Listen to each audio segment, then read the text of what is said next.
ఇంగ్లాండ్లో బ్లెన్హోమ్ ప్యాలెస్లో కోట్ల రూపాయల విలువైన గోల్డెన్ టాయిలెట్ దొంగతనానికి గురైంది. అయితే ఈ దొంగతనం కేవలం 5 నిమిషాల్లోనే జరగటం విశేషం. 2019 సెప్టెంబర్లో ఓ ఎగ్జిబిషన్లో ఈ టాయిలెట్ను ప్రదర్శనకు పెట్టారు. దీనిని చూడటానికి వచ్చే వారికి టాయిలెట్ను ఉపయోగించే అవకాశం ఇచ్చారు. అయితే అదే ఏడాది దీన్ని చోరీ చేశారు. ప్రస్తుతం కోర్టులో ఈ కేసు విచారణ జరుగుతోంది. ఈ సందర్భంగా ప్రాసిక్యూటర్ దొంగతనం జరిగిన తీరును కోర్టుకి వివరించారు.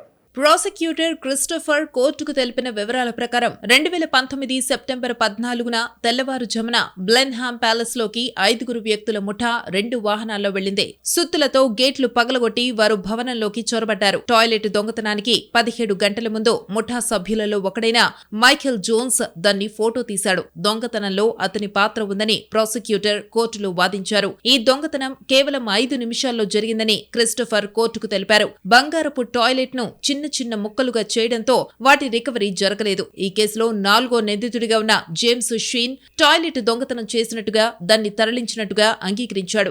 40 ఏళ్ల జేమ్స్ 2024లో కూడా ఇలాంటి నేరానికి కుట్ర పన్నారని కోర్టు దృష్టికి తెచ్చారు. ఇక ఈ టాయిలెట్ ను 18 క్యారెట్ల బంగారంతో తయారు చేశారు. ఎగ్జిబిషన్ లో ప్రదర్శించడానికి ఇటాలియన్ కళాకారుడు మౌరిజియో కేటలన్ దీన్ని తయారు చేశారు. అమెరికా అనే పేరుతో పిలిచే ఈ టాయిలెట్ బరువు 98 కిలోలు. దీనిపై 5 కోట్ల భీమా ఉంది. అయితే దొంగతనం జరిగిన సమయంలో ఈ బంగారం విలువ సుమారు 30 కోట్ల రూపాయలు. నిందితుల ఫోన్లలో లభించిన సందేశాలు, వాయిస్ నోట్లు, స్క్రీన్ షాట్లను పరిశీలించగా 20 కిలోల బంగారం అమ్మడానికి కిలోకు 25,632 పౌండ్లు అంటే సుమారుగా 28 లక్షల రూపాయల చొప్పున బేరసారాలు సాగించారు. హాటన్ గార్డెన్ లో పచా ఆఫ్ లండన్ అనే ఆభరణాల దుకాణం నిర్వహించే బోరా గుక్కర్ కు ఈ బంగారం అమ్మితే కిలోకు 3,000 పౌండ్లు అంటే మన కరెన్సీలో సుమారు 3 లక్షల లాభం వస్తుందని కోర్టుకు ప్రాసిక్యూటర్ చెప్పారు. 18వ శతాబ్దానికి చెందిన బ్లెన్హామ్ ప్యాలెస్ ను ప్రపంచ వారసత్వ సంపదగా గుర్తించారు. బ్రిటన్ మాజీ ప్రధానమంత్రి సర్ విన్స్టన్ చర్చిల్ ఈ ప్యాలెస్ లోనే పుట్టారు.